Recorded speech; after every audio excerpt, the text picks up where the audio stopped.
Wait. Magtataas na ang terminal fee sa NAIA starting September 14, 2025. For international passengers, that's from 550 pesos, tataas ito to 950 pesos. For domestic naman, from 200 pesos to 390 pesos, almost double. Pero ano ba ang terminal fee? And may nagtanong sa atin, ano ba ang kaibahan nito sa travel tax? Ang terminal fee ay tinatawag ding Passenger Service Charge or PSC and binabayaran ito ng both international and domestic passengers pero hindi natin masyadong napapansin kasi naka-integrate ito sa mga fees kapag nagbubook tayo ng ticket. Tingnan nyo itong sample international booking natin with Cebu Pacific. Hindi nyo makikita yung term na terminal fee. But you'll notice na may tatlong PSC or Passenger Service Charge. But when you add them all up, yung total niyan ay 550 pesos. So starting September 14, magiging 950 pesos na yung total niyan. Ito naman ang sample domestic cost breakdown. Makikita nyo yung ESF or Aviation Security Fee plus yung MNL Domestic PSC. Ang total niyan ay 200 pesos. Magiging 390 pesos na yan.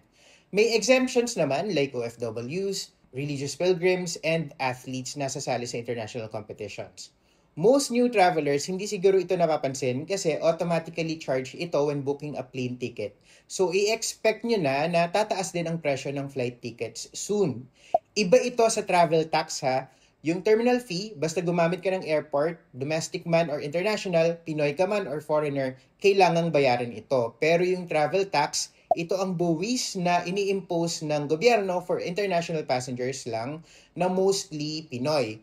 Ito yung 1,620 pesos pag economy and usually sa airport ito binabayaran. Di ba may isa pang pila doon na hiwalay? Yun. Although pwede rin itong isama sa ticket or isettle sa ibang channels online. International flights lang yung sa travel tax ha. Hindi ito nag-a-apply sa domestic. May mga exemptions ito like OFWs din, meron ding mga eligible for discounts, and meron ding mga foreigners na pwedeng ma-charge. Komplikado yan, maraming chuchu yan. So, panoorin nyo na lang yung longer video namin about it. Itong travel tax, TIEZA or Tourism Infrastructure and Enterprise Zone Authority yung namamahala dyan and 50% ng proceeds ay napupunta sa kanila. 40% naman ay sa Commission on Higher Education or CHED and 10% sa NCCA or National Commission for Culture and the Arts.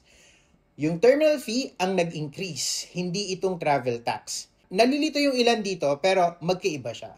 Follow for more travel tips.